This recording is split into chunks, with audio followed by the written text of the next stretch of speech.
Remember the 5th of November, the gunpowder, treason, and plot. I know of no reason why the gunpowder treason should ever be forgot. I recognize that. Yep. Are we doing what I think we're doing? It's November the 5th, the first November, the first Friday in November is November the 5th this year. Oh, yes. We're finally looking at not a bad movie at all. It's actually a really good movie. Oh, I'm so excited. We're watching V for Vendetta. Yes. Based on the Alan Moore comic, which I will admit is not my favorite. It's actually, of all the Alan Moore stuff I've read, probably my least favorite. Not saying I didn't like it, just when you compare it to the Swamp Thing run, Watchmen, and Killing Joke, it's not really that special a book. Right, but you're not saying it's like bad. You're just saying, no, I'm not saying it's bad. Of the things you've read, it's not like the top. It's the least good. Yeah. It's a movie from 2005, 2006 in the USA, with a 8.1 out of 10. Wow. In a future British tyranny, a shadowy freedom fighter known only by the alias of V plots to overthrow it with the help of a young woman. I mean, yeah, it's definitely the plot of V for Vendetta. There's a lot of actors we know in this. I actually had a chance to watch this when I was in England on March break. Oh, nice. But we didn't know what it was, so we didn't go see it. And I wish I'd gone to see it. Yeah, oh, wow, that would have been something. A lot of well-known actors in this. Yeah, Mr. Hugo Weaving, I know is one of them. Yep, Natalie Portman in the only film I've enjoyed her in. Yep. I will admit, from the ones I've seen. I think the same goes for me. I think the same goes for me. The legendary, one of the funniest men in the world, Stephen Fry. Stephen Fry is in this movie. John Hurt. Yep. The original Aragorn. Mm-hmm. Tim Pickett-Smith, who I know from things. Lots of others. Yeah, this is definitely a well-known actor kind of movie. This is a massive film. One of the biggest budget things we've seen. But, okay, something I want to get out of the way right away. Yes, I know this is nothing like the book. Yeah, of course. I'm aware of that. Just like with The Dark Tower, which was an awful film, regardless of how little it had to do with the book, we're going to look at this separate from the book, just like we did with Dark Tower. Yeah, I will say I have not read the source material. I've seen videos and stuff comparing the two, but I myself have never read the source material yet. I plan to, but I just haven't done it yet. I've only ever seen the movie. But just like with the Dark Tower, I know things need to change to adapt something. Obviously, things need to change to adapt a book to a completely different form of media. Of course. It's not going to be the same thing, and nor should it be exactly the same thing. Otherwise, what's the point? Yeah, you would just read the graphic novel or whatever, right? Yeah. Now, I know this is, given how hard I come down on the Watchmen movie and on the Dark Tower movie, it's weird to hear me say that, but those are bad for different reasons. Sure. Or how hard we came down on the Return of the King cartoon. Oh my god. But, yeah, just getting it out of the way now, we know it's not like the book. It doesn't happen that way in the book. Just to throw in that video of Hades with the, I know, you know, I know, I get the concept. Yeah, no, we are judging, reviewing, critiquing, whatever you want to put it. We are doing V for Vendetta, the movie. Yes. Nothing else. The movie. It's the movie. This is my introduction to V for Vendetta and Alan Moore. Yeah, same here. without further ado, watch the one good film the Wachowski brothers ever made. I was gonna say, this was written and directed by the Wachowskis, so they got this up their sleeve at least. The one good film by the Wachowskis. What about The Matrix? I stand by what I said. Let's watch this. Let's do it.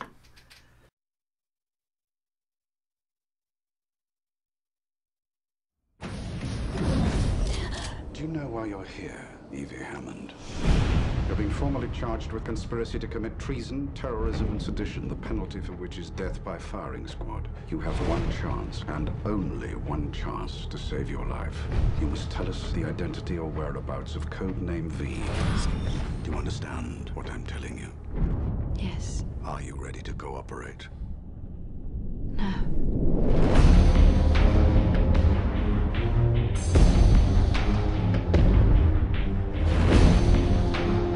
The truth is, there is something terribly wrong with this country. Excuse me, miss. I'm sorry. Not yet, you're not. But you will be. The only verdict is vengeance. The Vendetta.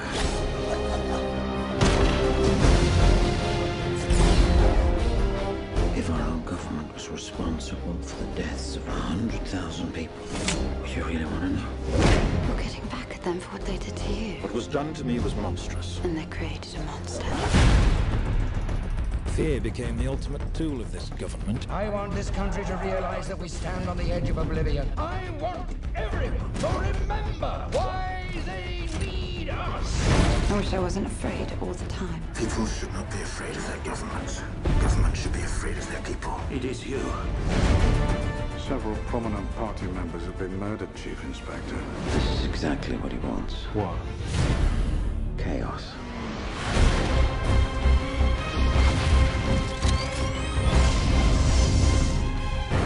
Beneath this mask, there's more than flesh. There is an idea, Mr. Creakley, and ideas are bulletproof.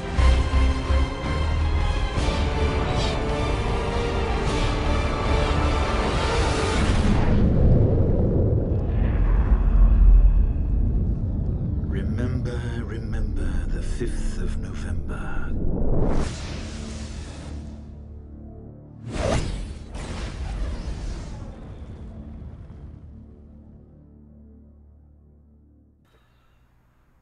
Oh, this movie. I think this movie. One thing I gotta talk about that trailer for a second. Oh yeah! Oh please do. High theme from The Dark Knight. We were talking about it before we started recording, right? And he's like, "Oh yeah, I watched the trailer, for to get ready for the video and stuff." And he was telling me about the music, so I checked it out, and he's not wrong. It's the Dark Knight music. I just hear the do. It's like, wait, that's not supposed to be here. You think V for Vendetta, especially if you've seen the movie before, you think classical scores, right? Like, yeah, you typical. No. We got what's his face's Hans Zimmer. Yeah, Hans Zimmerman noises. With the soundtrack that, I'm sorry, people who associate really strong with the Nolan trilogy, I can never associate with Batman. I feel I'm like... sorry, Batman's theme song is dun dun dun dun dun dun dun dun dun. Yeah, I've always put Hans Zimmerman's scores as, like, when you listen to them outside the context of what films they're in, they're very good. But if you were to give me a song and tell me to put a movie on it, I can't. Okay, he did write Pirates of the Caribbean though, which is just immediately pirates. Okay. Yeah. Okay, yeah. I'm not gonna discourage he is a pirate. Okay, I will. If I ever did that, that's the day I die. Because that music is perfect for pirate. It just immediately want a sword fight with something. Yeah, you can't hear that song and not be like, all right, we're gonna fight pirates today, guys. Yar. Yar. Anyway, V for Vendetta, fantastic movie. We open for some reason with Guy Fawkes. Well, first thing is Natalie Portman saying, remember the 5th of November. Yeah. And then we're seeing a flashback to Guy Fawkes trying to blow up the Houses of Parliament. Good times. And then fighting and getting captured. And this is one thing about the movie that I don't like. Guy Fawkes was very much not a freedom fighter. Yeah. This was okay. The blowing up of the Houses of Parliament. It was because he was a Catholic, and currently England was under the control of the Protestants, and he wanted to go back. He didn't want no oppression. He wanted the oppression to go back to being the Protestants being oppressed. Like, just not going to sugarcoat it. The blowing up of this attempt was an act of terrorism, and not just like what we call insurrections that fail. No, this was a hate crime. Just a little bit. Yeah, there was no real noble intent. No. I mean, obviously, the movie probably did it because they wanted to showcase who Guy Fawkes is, because of the Guy Fawkes mask that is going to be throughout the film. Which people like the Guy Fawkes mask, was that a thing before V for Vendetta? Oh hell no. Oh hell! Also, if it wasn't as big as it is now. And another thing, and specifically why Matthew is here for this video. Another thing to get out of the way before we get into this. We are not here to talk about Anonymous. Okay? I will never ever talk about it, mainly because of just how much of a fucking meme I think. That's not why we're here. And that's exactly why Gio's not here. But yes, just to make it clear. Listen, if you know the Guy Fawkes mask and you haven't seen V for Vendetta, chances are it's because of that group organization, where the fuck you want to call them. But we're talking about V for Vendetta, which is a good movie. And because I wanted to do this like a lot of special episodes, get all three of us here in on it. Yeah, but I did not want to deal with the conspiracy theories. The 20-minute rant about Anonymous that I'm sure would have occurred. So, yes, I know it exists. Let's move on. That's it. Let's talk about Hugo Weaving, the blessed child that he is. Talking about we're told to remember the idea, not the man. Then Guy Fawkes gets his neck stretched. And pleasant way of putting it, but yeah. No, that's how the blasé way they refer to being hacked. Never heard anyone actually refer to that. That's good. Fuck. Gets a rope cravat. Yep. And then the movie starts. Then we're in, and this is why I didn't watch this November the 5th last year, is because V for Vendetta is set in the year 2020 and gets a lot of things disturbingly right. I was watching this movie yesterday being like, oh fuck. Hang on. Oh shit. It gets so many. It's like they're talking about it okay. It's there's an epidemic that happens throughout the movie. It's not the war they started. It's not the plague they created. Yes.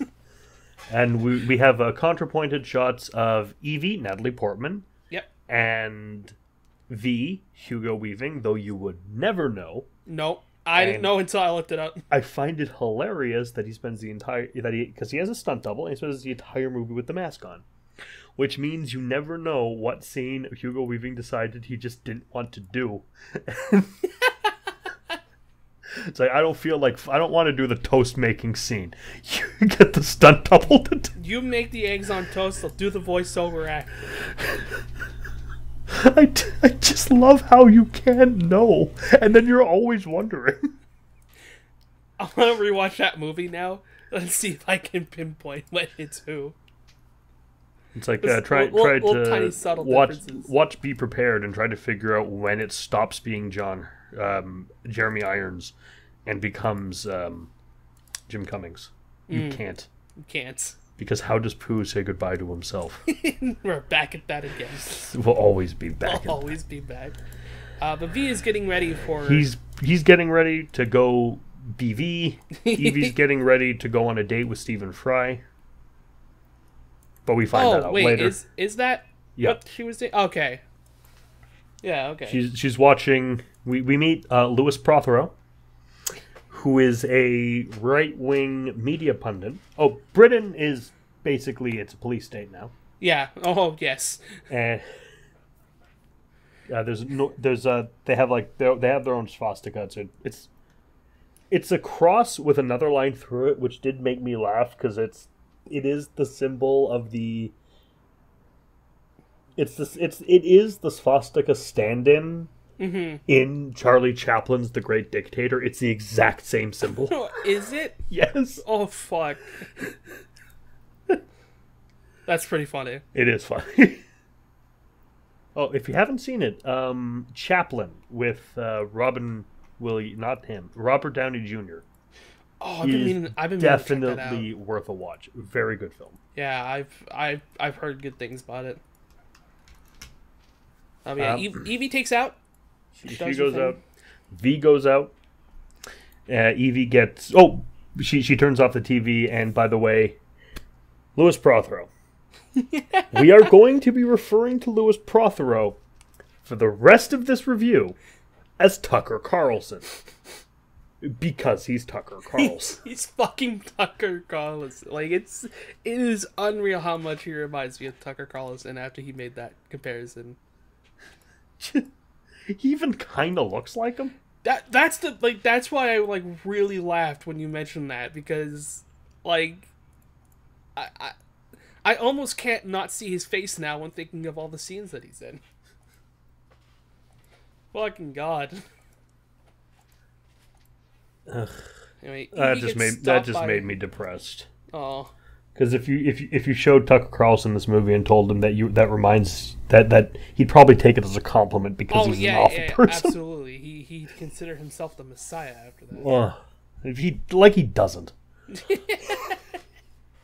Very true. Fuck Tucker. So she's out and it's after curfew, and she gets waylaid by two fingermen.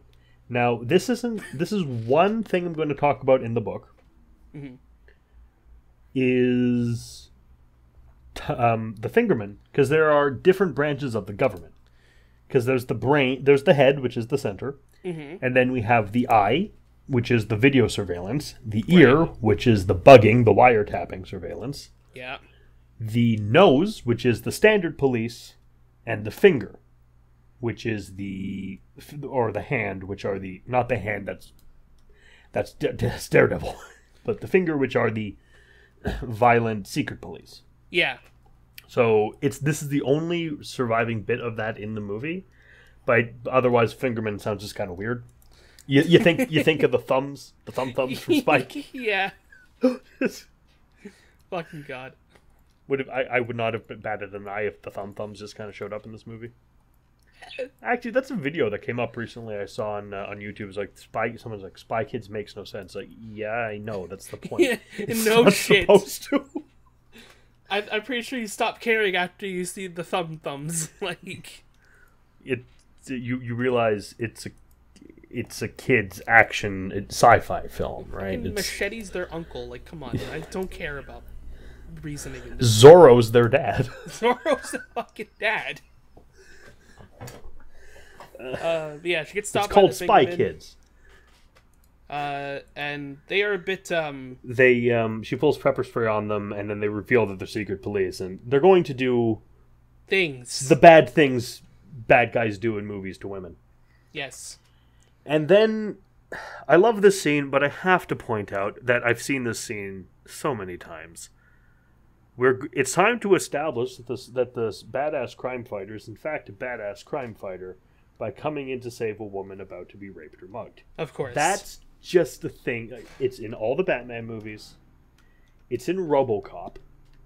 Yeah. It's in all of them. It's in all of them. It actually helps you find out in Escape from New York that Snake Plissken is an asshole, because he walks by this scene, just kind of grunts and walks by because he doesn't care.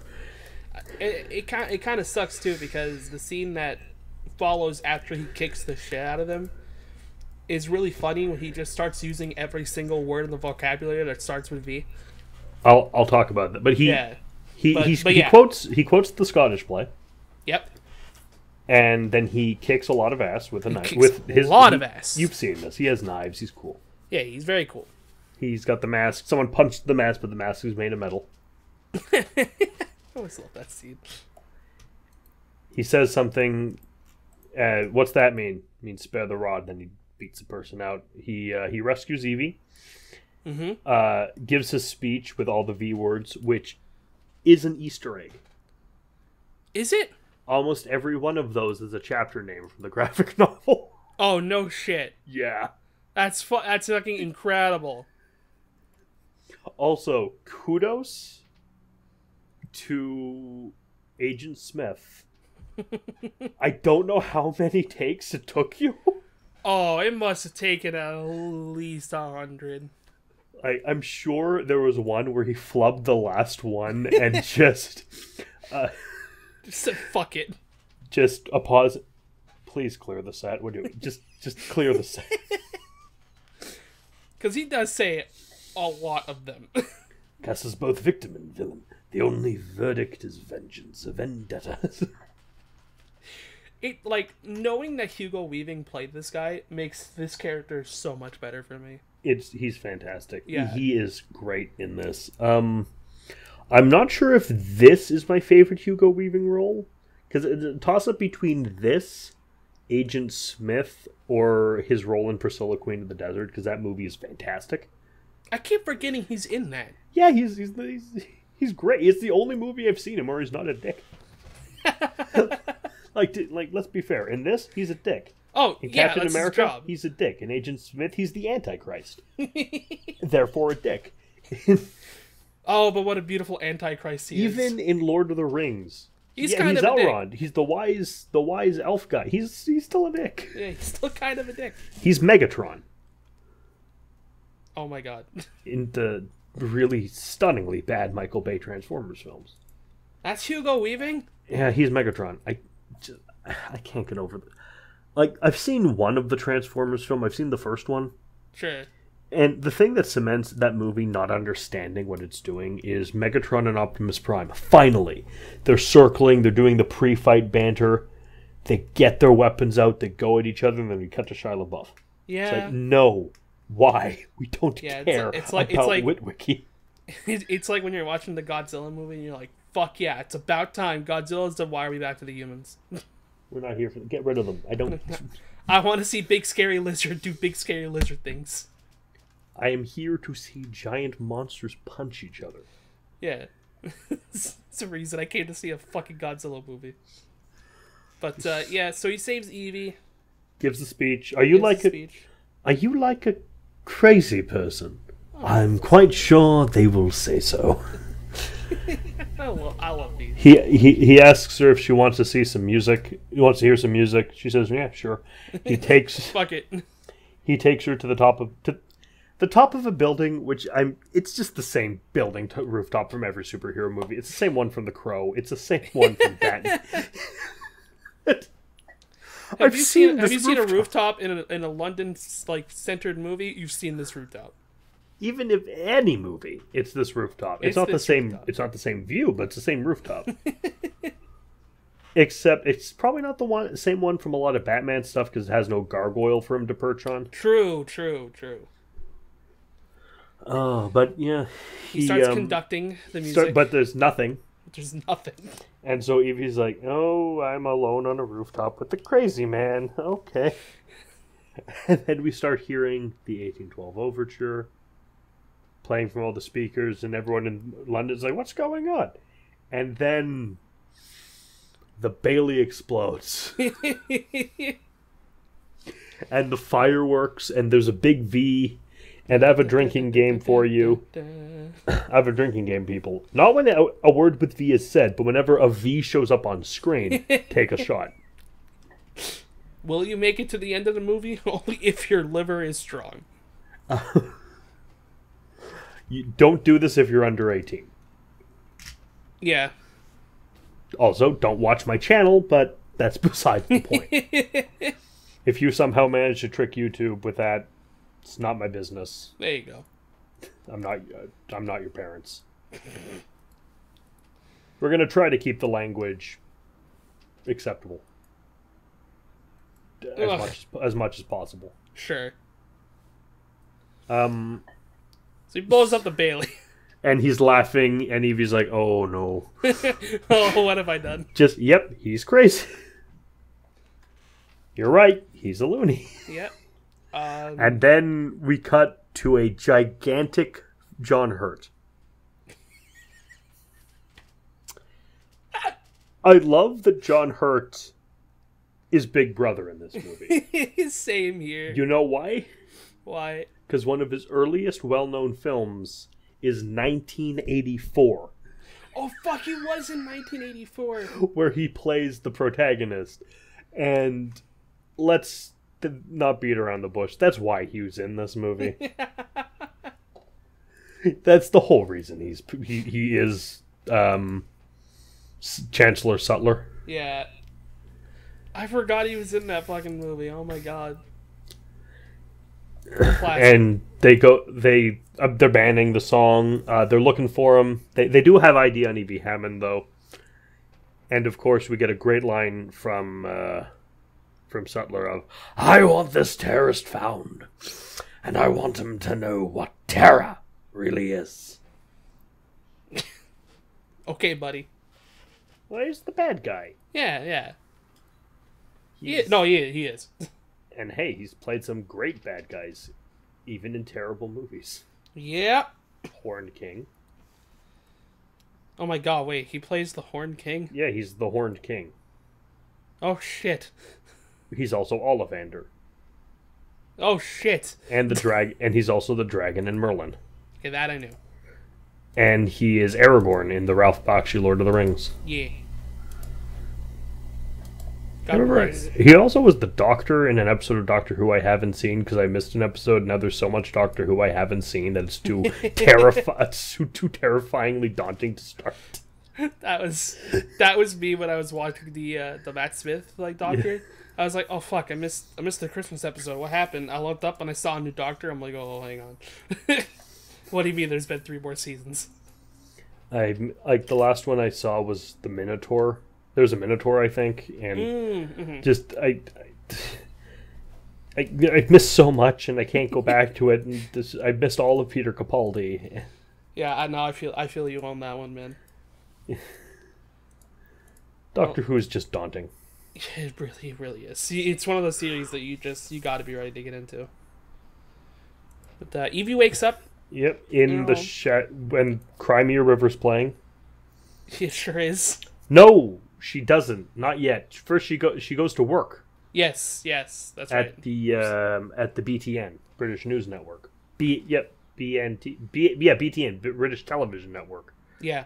And we meet Dietrich, played by the legendary Stephen Fry. Yeah.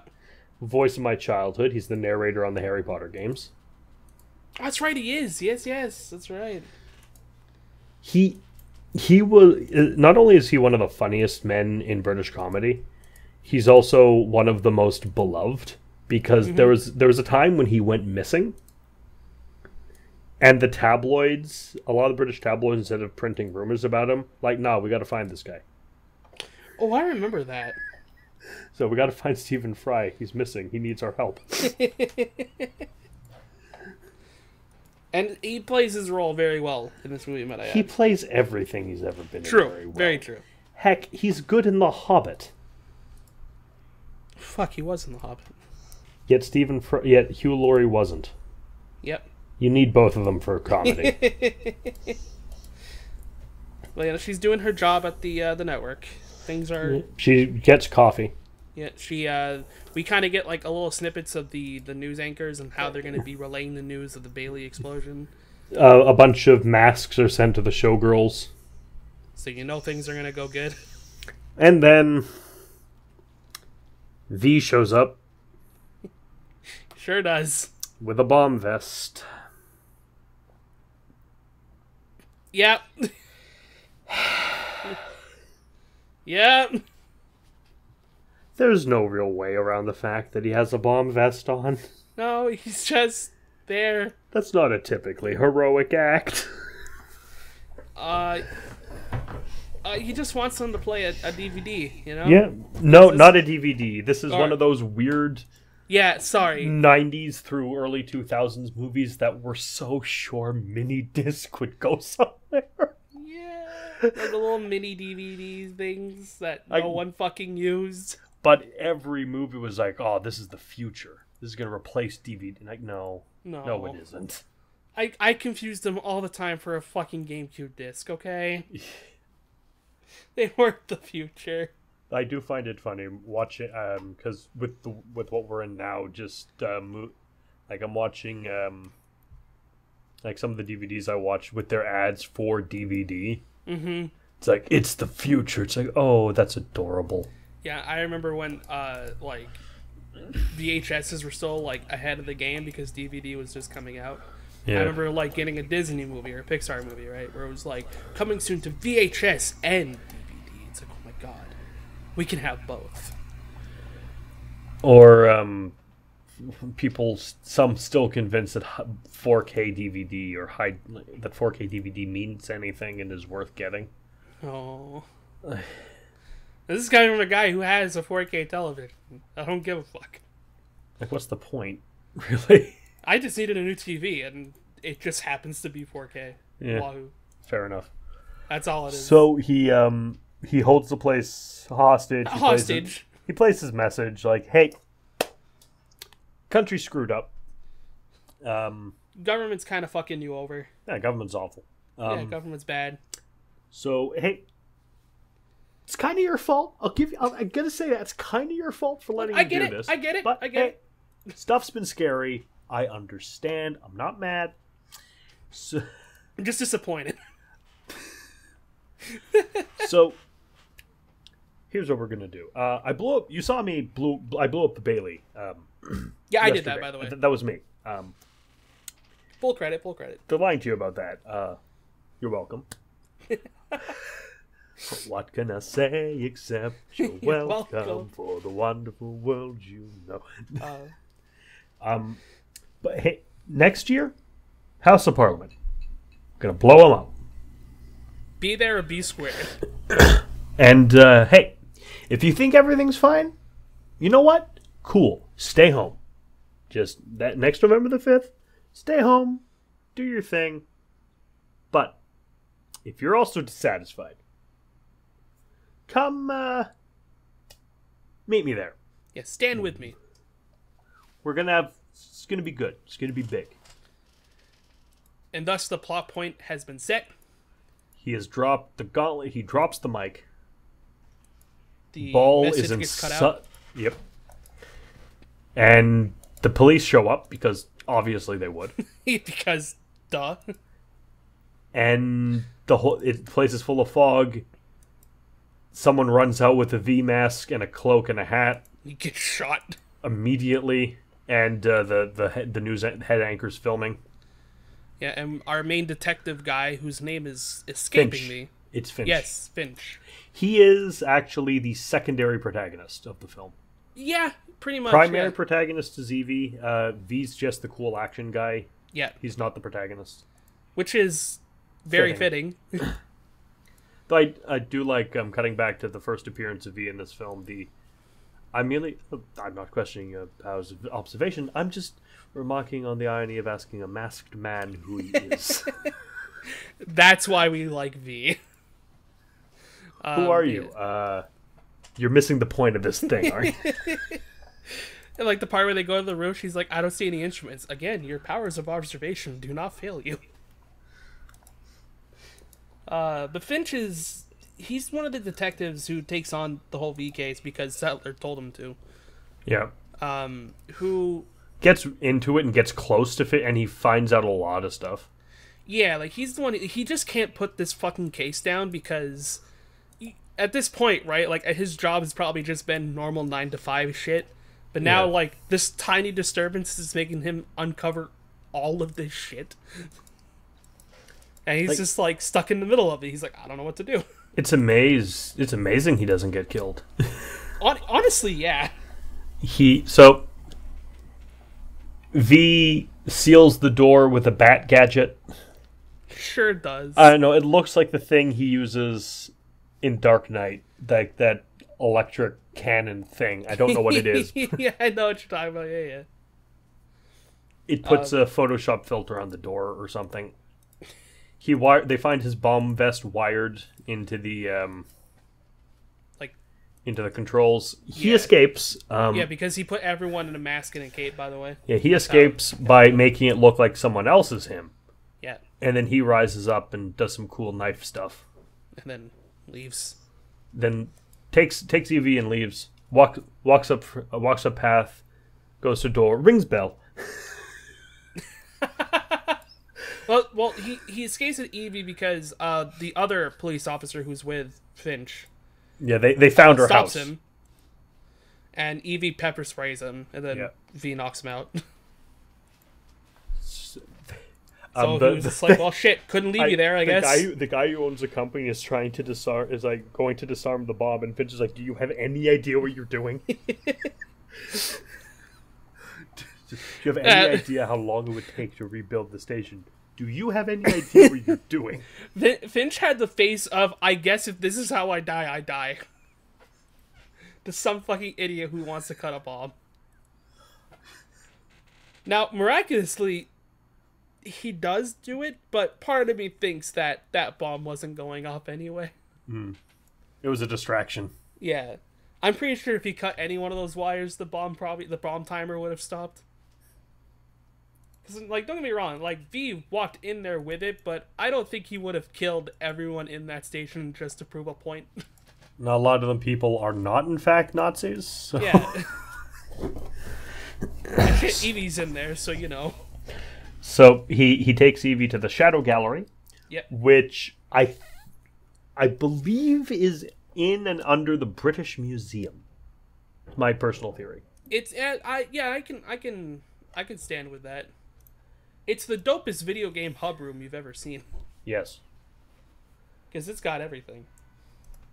Even a jukebox Even a for jukebox the songs with like you 700 collect. songs on it. It's great. And he's never danced to any of them. He's never. Oh, I love that line so much. I love it, pretty much everything in this movie. So Same. he tells her that she's like, "Oh, I gotta go home." They know where you work. They definitely know where you live. Yeah. Sorry, no offense. You can't go back there yet. Maybe when I'm done the whole revolution thing, you can go back. But that's a whole year, though. Yeah. Yeah. Sorry, I had a tough choice. I decided not to let them arrest, torture, and kill you. So, yeah. Fuck sorry. me, right? Sorry for the inconvenience. And then we get the scene that always makes me hungry, where he's cooking an egg. He's cooking eggs on toast. And they look delicious. It looks so fucking good. Oh, like, yeah, I was watching... Mind you, I'd just eaten breakfast when I watched this movie. And I was like, damn, I can go for some more eggs. I want to make that. Eggs on toast is so good. And basically they're talking, we're getting to know V. A bit later, Evie hears sword fighting and goes to check on V. Turns out he's just a nerd. He's a major nerd for the Count of Monte Cristo. And he's fighting a suit of armor with a rapier. The part where he like grabs the arm to like make the suit armor choke him is so good. Ah, my fat metal friend. He's just a giant dork. I love him. Yeah, he's great. I love him so much. He And that part where like she walks out, right, and he says that the Count of Monte Cristo is like his favorite movie that he's ever seen. She's like, "Oh, I've never seen it." He's like, "Well, do you want to?" I'm like, "I've been that guy. I've been that guy before." Does it have a happy ending? As only celluloid can deliver. What a good fucking actor. The Shadow Gallery, by the way, is filled with everything that has ever been banned. Yeah. Yeah. So you're gonna be in a lot of trouble if they find this place, lady. I'm a terrorist. I think a few banned bits of art are kinda the least of my worries if they ever find me. That's the thing, like, you kind of start to like about V if you're like you're watching the movie, because he's very like he doesn't like beat around the bush, right? Like he's very like straightforward. Like when he rescued Evie and he told her he couldn't leave, he's like she couldn't leave. It's like, look, if I had left you there, you were gonna get tortured, you were gonna get like battered, and you were gonna get killed. Oh, before the Count of Monte Cristo scene, he kills Tucker Carlson. Oh, yeah, I thought he did that after. Because yes, Tucker Carlson Tucker Carlson's in the shower. It's quoting not himself. It's watching himself on television and quoting himself. Now, look, as we all know, Tucker Carlson I was probably going to say, does. now, if you do not think that Tucker Boy himself does not do that, I'm calling bullshit. And then they find Tucker Carlson dead in his own vomit. Cool. With a rose. Don't forget about the rose. Scarlett Carson. Yep. Definitely not important, by the way. No, this is just a red herring. Yeah. Yeah, they find him with the fish. It was the mafia. Apparently, Tucker Carlson used to work at a concentration camp. Why does that make too much sense? Now, this is when I need to remind you that I'm not, in fact, slandering Tucker Carlson. We're just calling this fictional character Tucker Carlson.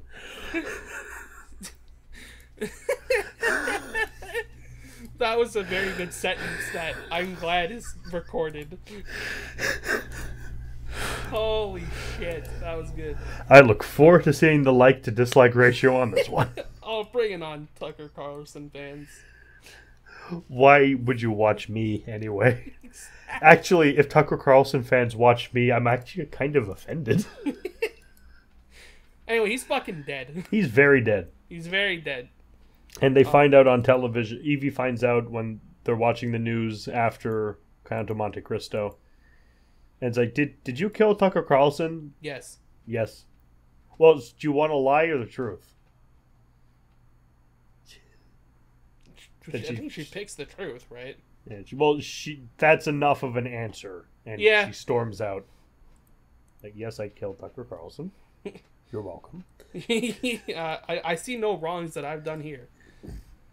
But she does get, obviously, a little bit upset about it because... Yeah, he stole her ID to go kill Tucker Carlson. Oh, right. Because she worked at BTN. Yeah. Next up is more investigation, more they find out that Prothero actually made a fortune from selling pharmaceuticals. Mm-hmm. Yes, Tucker Carlson probably has. No, his money's from Stover's frozen dinners. Oh, that's right. That's right. But yeah, this all kind of links to a particular facility that used to stand that we'll discover a little bit more about later, called Lark Hill. And another event called St. Mary's. Mm-hmm. Don't worry, it all comes together. Whether you like it or not. You should. This is a great movie. It is a great movie. Fucking, yeah. Kind of more of the same happens throughout a little bit of the movie. And then Evie volunteers to help V with his next mission because she's planning to escape from V. Yes, and V goes, all right. We also find out that she wanted to be an actor, and she played Viola in 12th Night. And right, not important. Her parents were killed by the government, also. That's kind of important. And we get the least believable scene in this movie because there's a priest. There's a priest who's also part of the. He's the bishop. Yeah, he is a bishop. Yeah, he's the bishop. And they're sending over his new someone from the agency, and we find out that yes, of course, it's a work of fiction. So the priest is a pedophile. This is an old trope. Yeah, yes, we've all seen this before. And apparently this girl's a bit older, and I do not believe you, movie, that Natalie Portman, no matter what hair and makeup and costume she has on, can pass for 15. Yeah.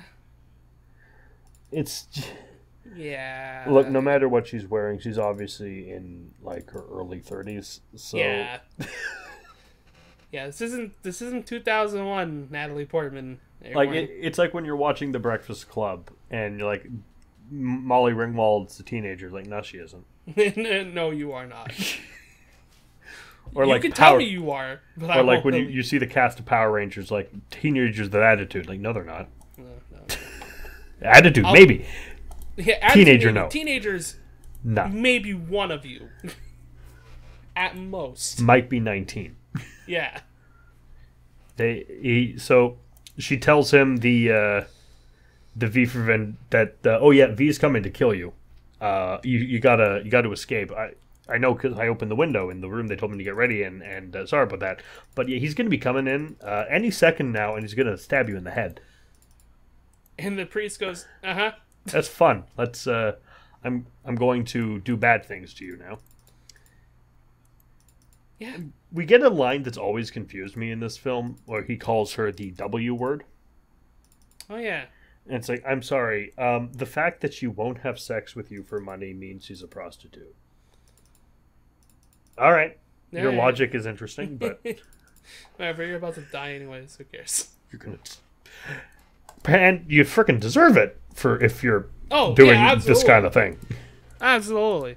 So yeah, V force feeds him a poison wafer as Evie runs away to Stephen Fry's house. Sorry, it's a very funny like choice of words. He's Evie's staying with Stephen Fry. Stephen Fry says, "Yeah, it's because I'm actually V." It's like Evie's like, "No, you're not." Oh, because he cooks eggs on toast, right? Yeah.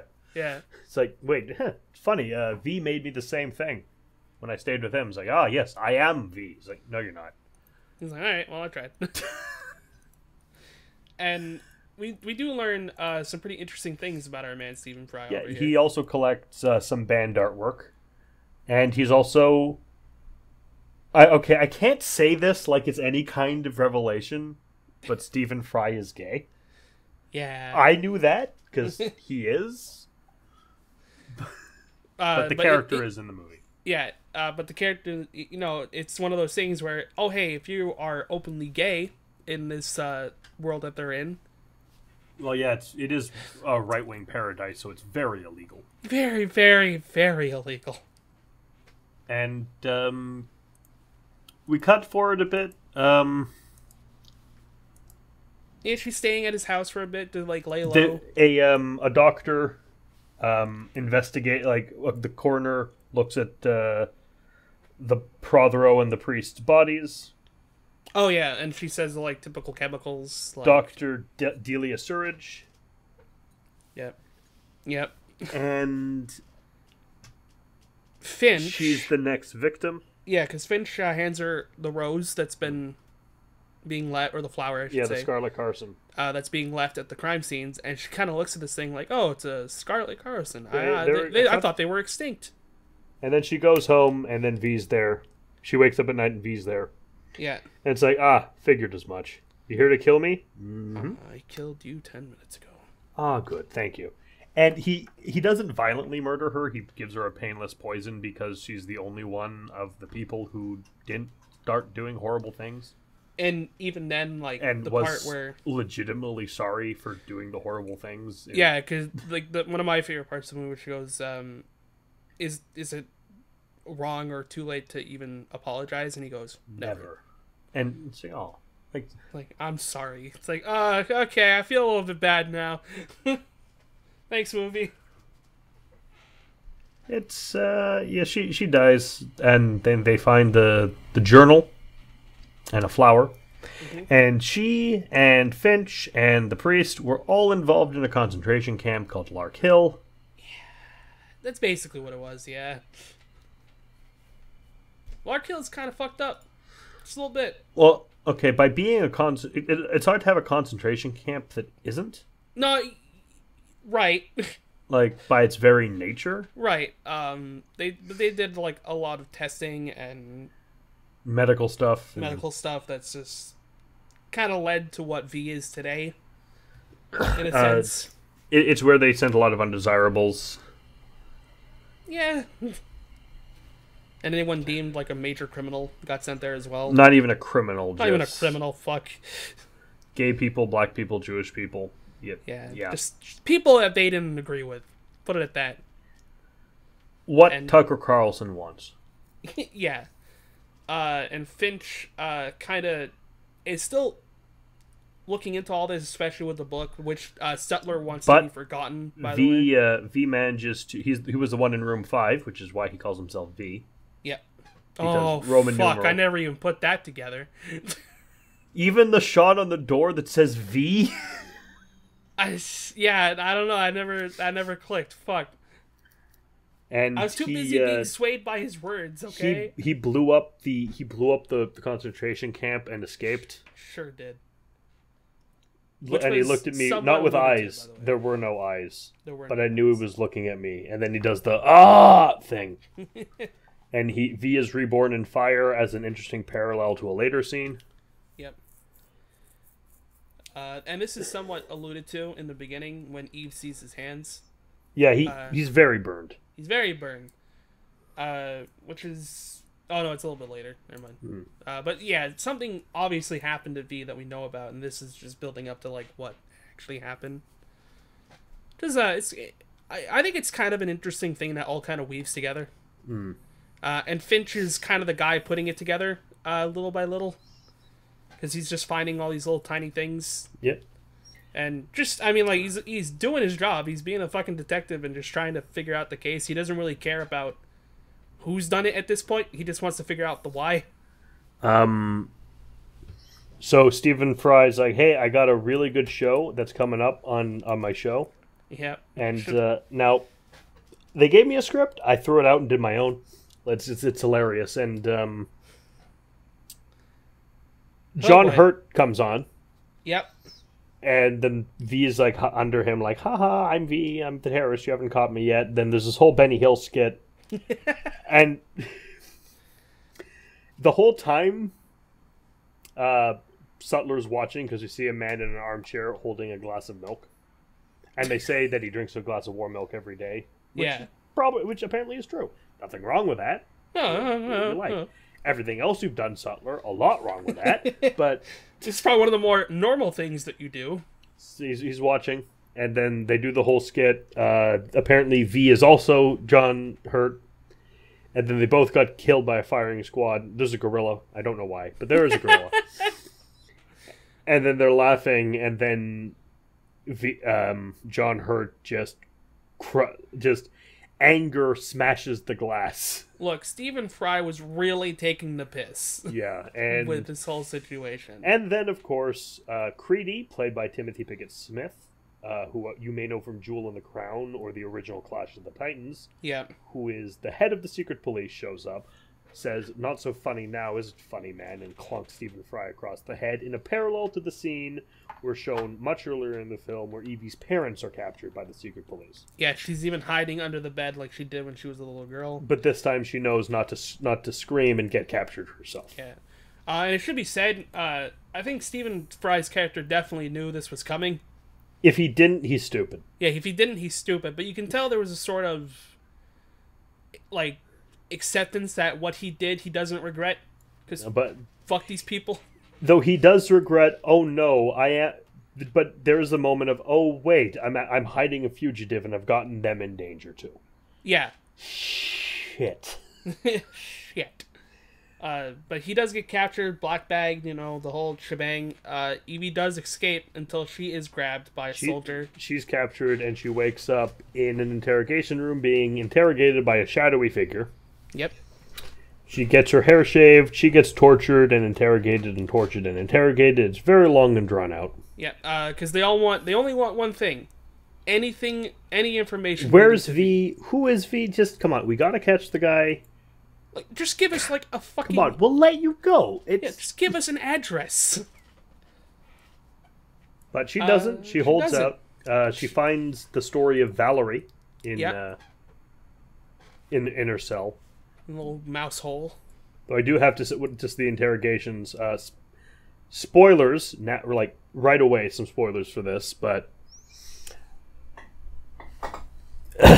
I'm just going to talk about the Valerie thing. I'm going to bring a little speech. All right, yeah. So basically, Evie finds this note or this letter more so of a girl named Valerie, who was a girl who was being kept in the cell next to her. And she was basically, she's in there she find out she's in there because she is gay. She had a girlfriend, they were living together before the whole war between the US and Europe and everything kind of broke out.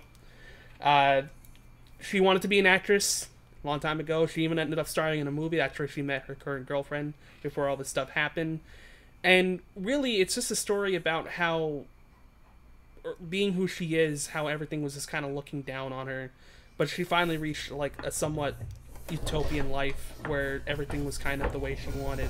And even then, it was taken away from her. But, and I'm gonna be completely paraphrasing here, even though all this bad stuff has happened to her and that she is eventually probably going to die, she will not give up that last inch of her integrity, and she will.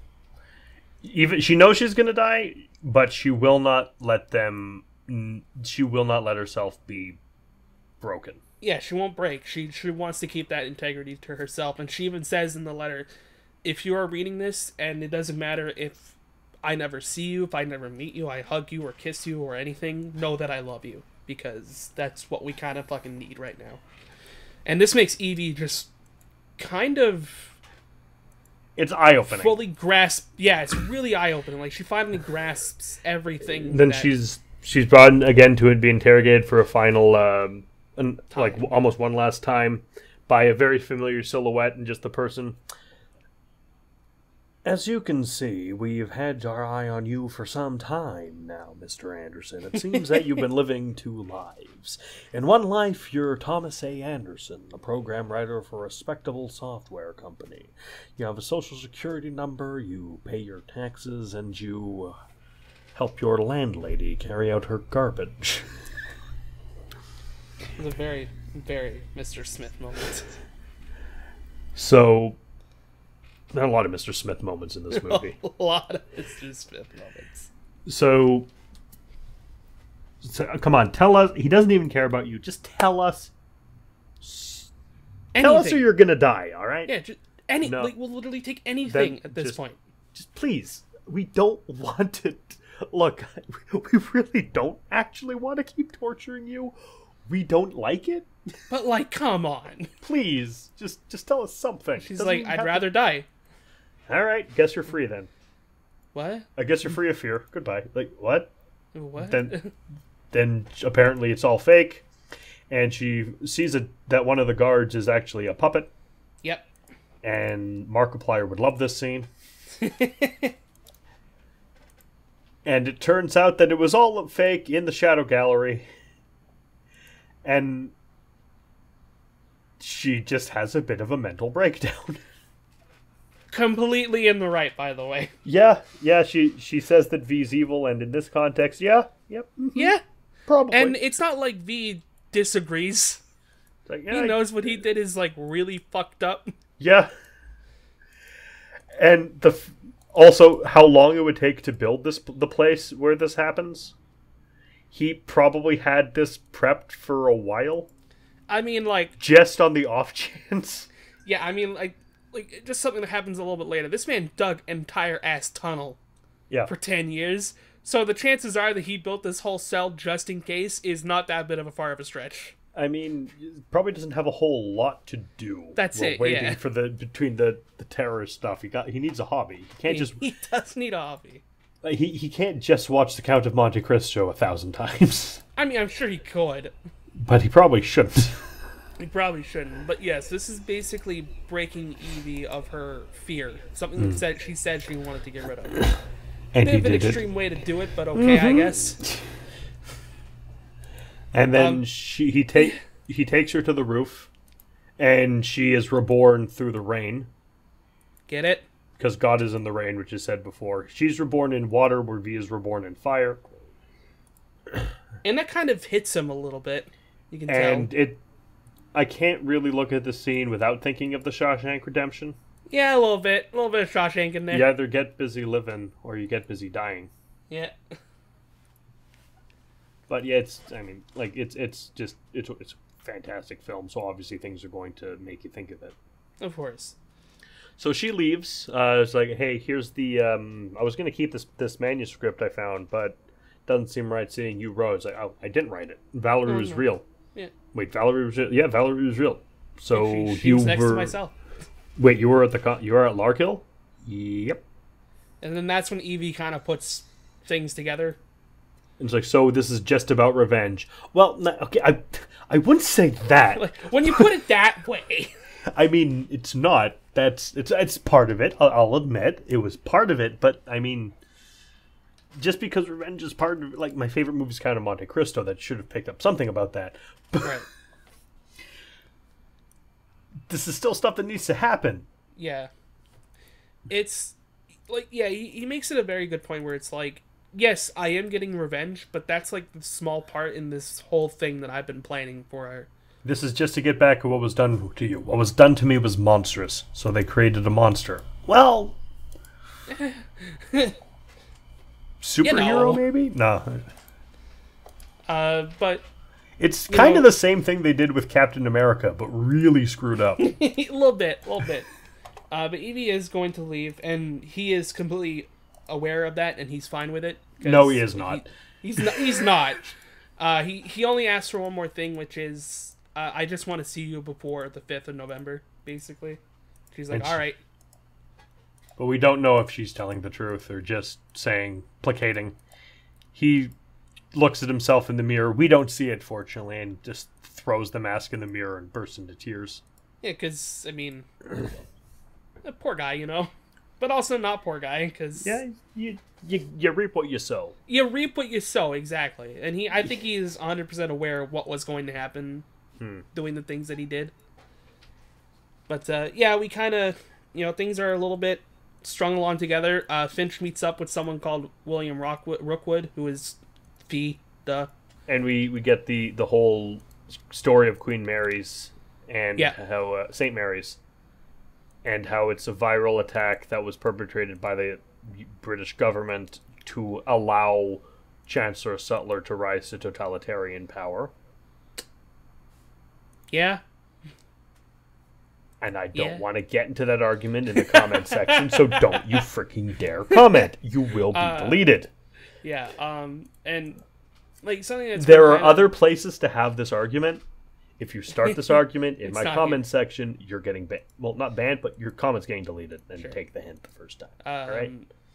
And throughout all this, when Finch was like meeting Rookwood and finding out that he's V and all this shit, well, he didn't find out that he's V until after. Because they find out that the real one's dead. Yeah, because he's been dead for like 20 fucking years. Yeah, they found him in the river dead, matched by dental records. Yeah. The whole thing that Finch has been kind of dealing with is, if all this shit ends up being that the government and the people who they work for is in charge of this, would you really want to know that? If your own government was responsible for the deaths of 7,000, how much? 7 million? Oh, big number. Like 80,000 or something. It's big. It's a big number. Would you really want to know? And that's kind of the dilemma he's dealing with this whole time. Because at the end of the day, Finch is just a detective. He's just a guy who got the case because Sutler told him to. So V goes to see Creedy in his creepy greenhouse. And even the people who are tasked with doing surveillance on him are like, this guy's really scary. Fucking weird. like the music starts playing and they're like, what's he doing? I don't care. I don't want to know. Creepy Creedy. Fucking, I love how like even just the ears listening in on him had enough of his shit. And V's like, all right, so I need your help. You're joking. No, and Listen, need my... I don't like you, you don't like me. But you know as well as I know, Sutler don't like you. And I do not like Sutler. And you do not like Sutler. They're not going to catch me. That's obvious. You're going to need a scapegoat. It's going to be you. Yep. So, you give me Sutler. What's in it for me? And then you get me. And you don't die. Maybe. Unless you're stupid. And guess what? Creedy's not exactly the sharpest tool in the shed, you know? If you agree, you don't have to tell me now. I'm going to let you go. Go back to your whatever you're doing in this greenhouse. Get back to your farm simulator. I will. When you are ready. Put a draw an X on your door so I'll know, and then we'll go from there. Yep. I'll fill you in on what I need you to do. And we're getting close to the 5th, and we get one of my favorite scenes in the movie, where we see the stuff happening intercut. There's a masks are sent to everyone. There's this pigtail girl with glasses we keep seeing through the movie who puts it on and goes to start spraying V graffiti around. And then she gets shot. Yeah, because is this when Finch is talking in the office? Yeah. And his partner is like, what's the point of setting out masks to everyone? Like, I don't get it. He goes, because not only basically like paraphrasing, he's like, V's already touched everyone. The only thing it's going to take is for one person to fuck up. And then, of course, that's a And fingerman sure enough, someone who fucks up. shoots the little girl.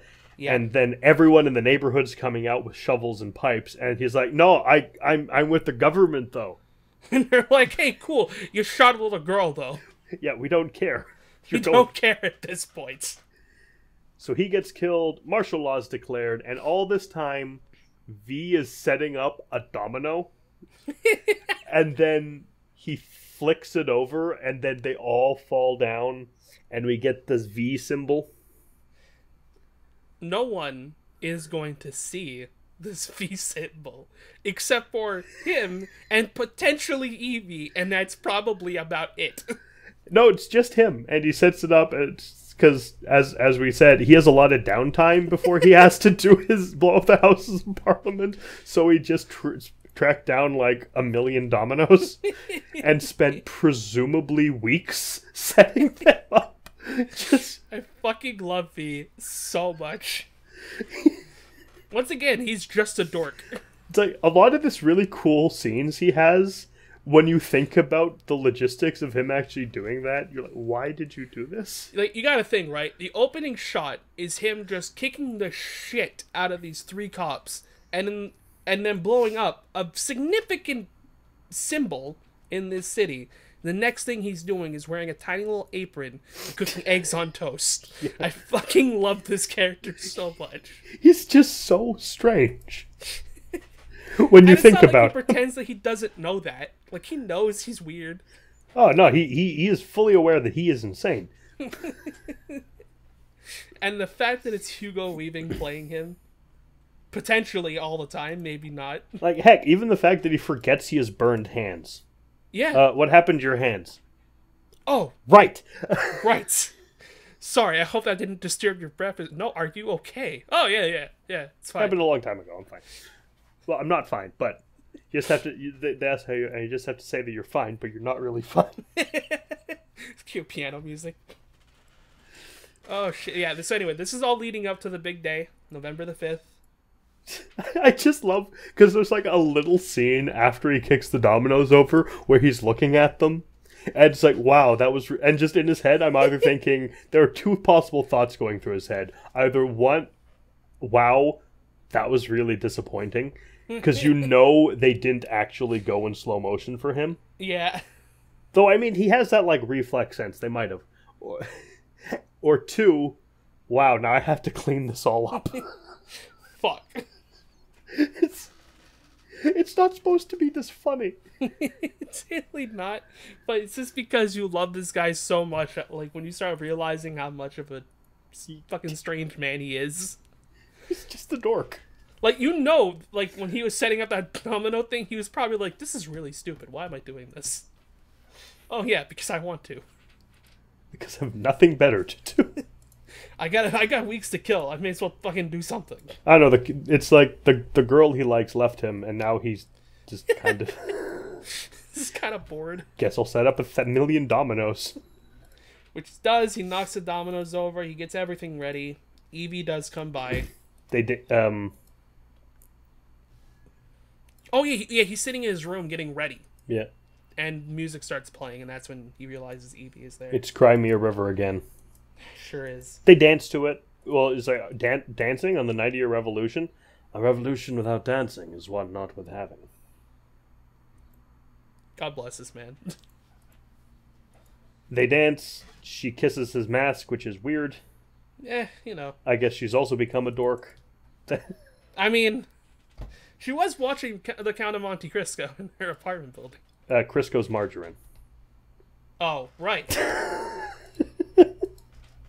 Don't worry about it. People aren't recognizing her, and that's cool. She's basically a different person now, I guess. Yeah. So V goes to under the tube tunnels to meet Creedy.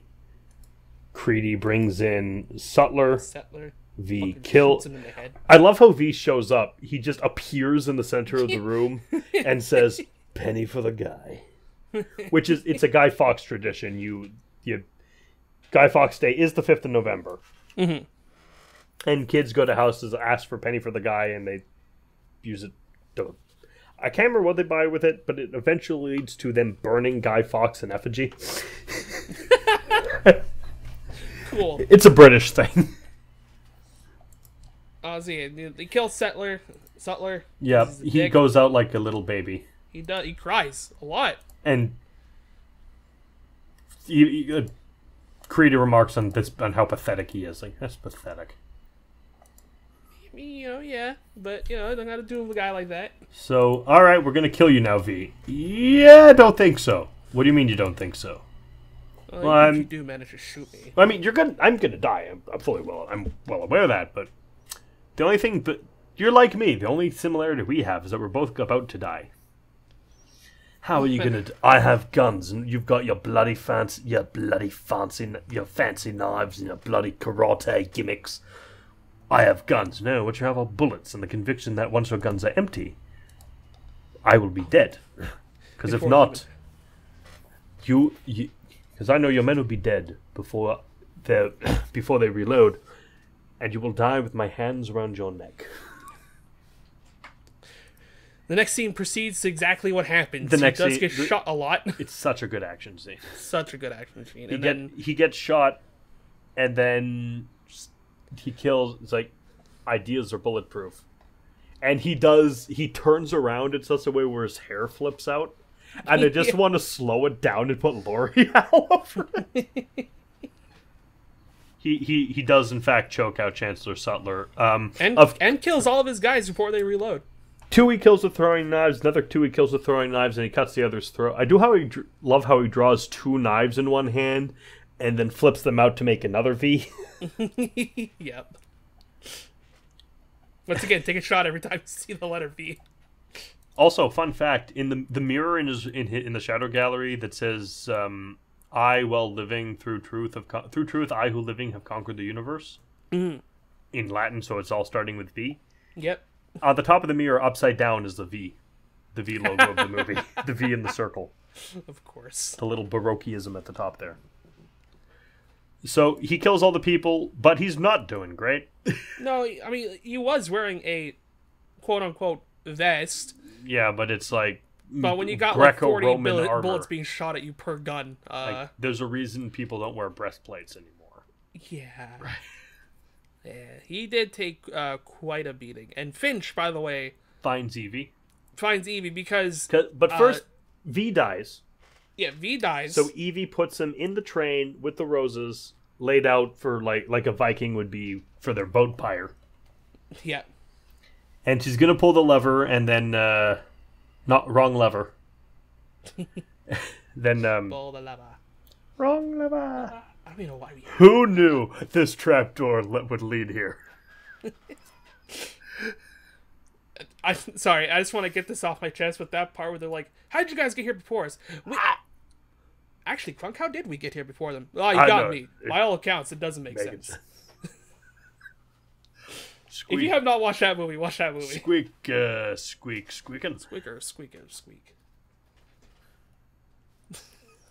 God, Emperor's New Groove is such a good movie.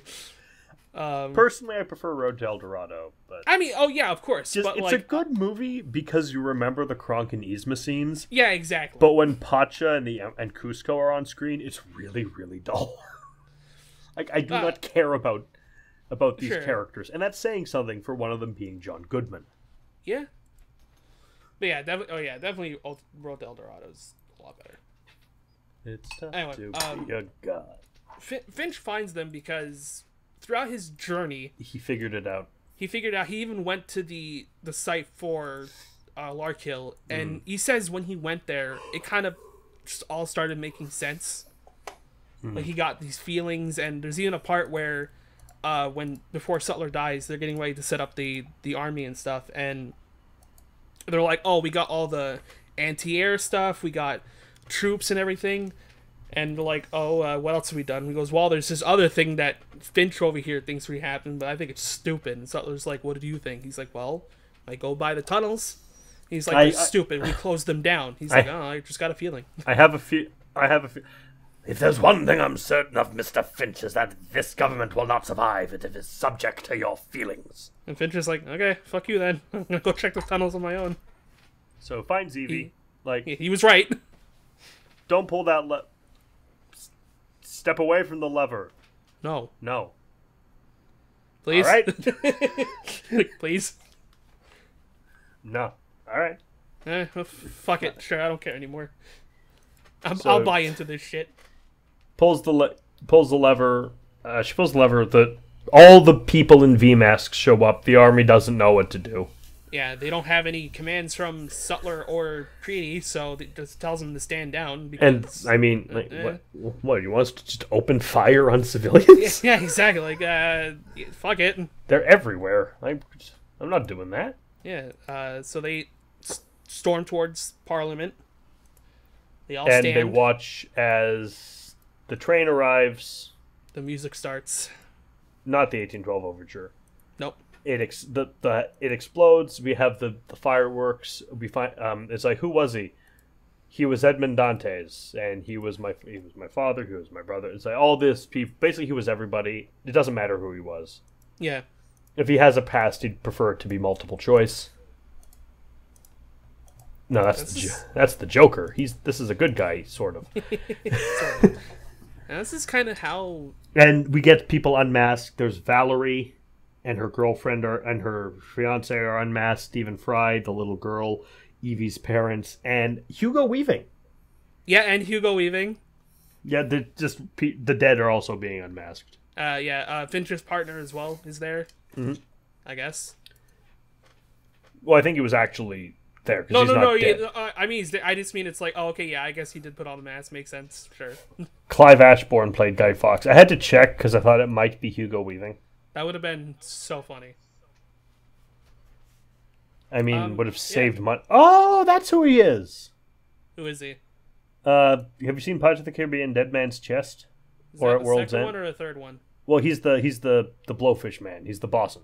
Oh, okay, yeah. That kind of closes out V for Vendetta. Yeah. Ends with a giant V in the sky made by fireworks, because of course it was. And then music, then over. Yep. This movie was amazing. This movie's still great. I love this.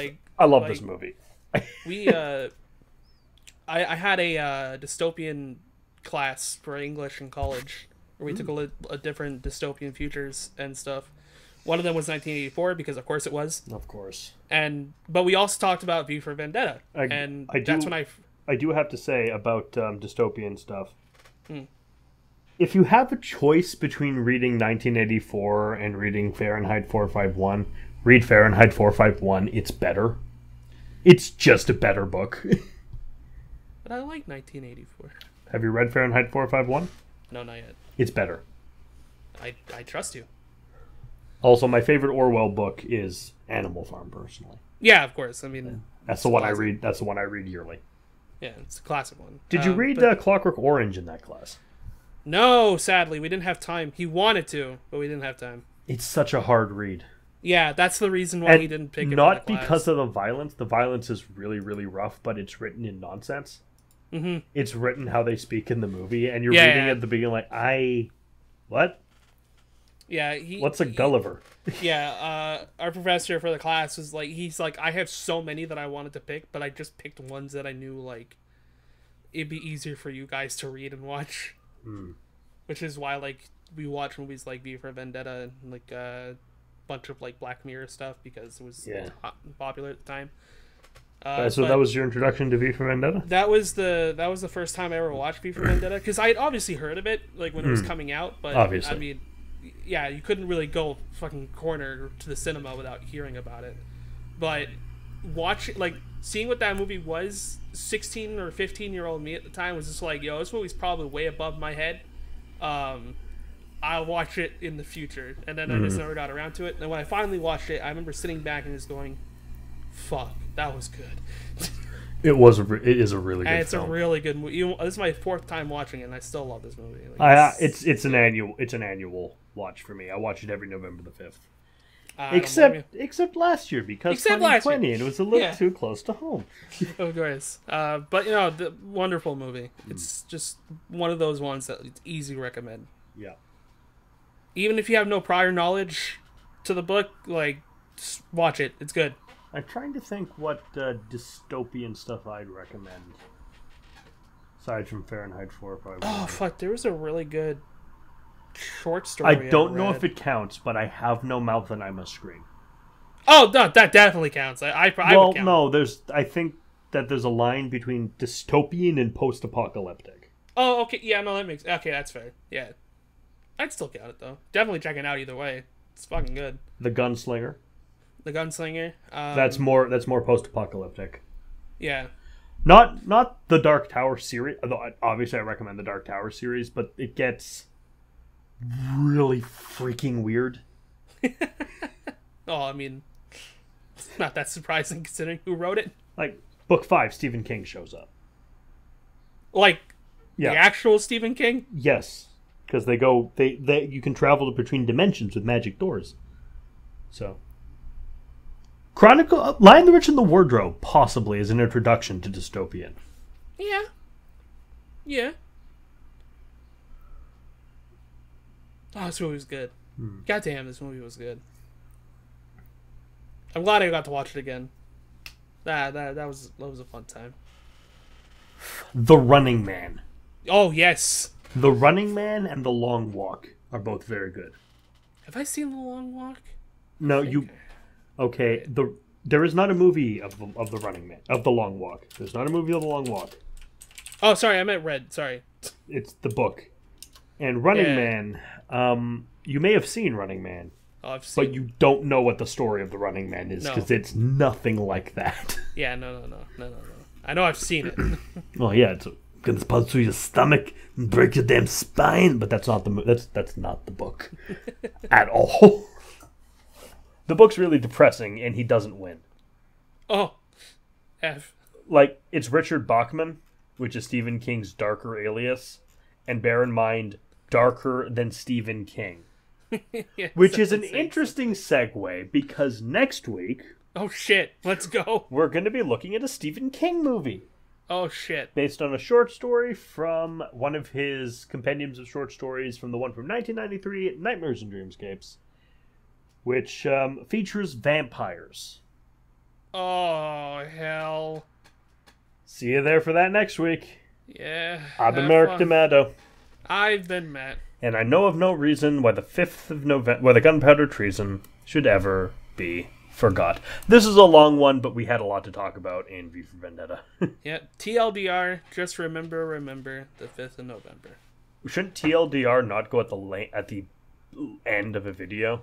Hey, fuck it! You made this far. I don't care at this point. Yeah, see you next time, guys. See ya.